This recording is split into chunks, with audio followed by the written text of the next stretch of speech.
How to activate LDAC on Sony WH-1000XM6 headphones.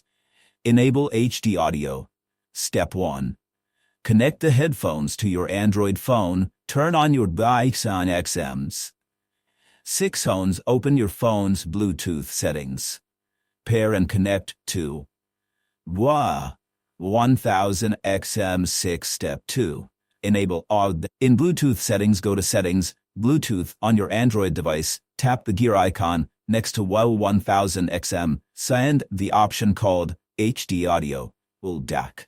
Toggle the switch to on. Step 3. Change Bluetooth codec in Developer Options. If needed. If LDAC doesn't appear automatically, go to Settings, About Phone. Tap build number 7 times to unlock Developer Options. Go to Settings, System, Developer Options. Scroll to Bluetooth Audio Codec. Select LDAC from the list. Step 4.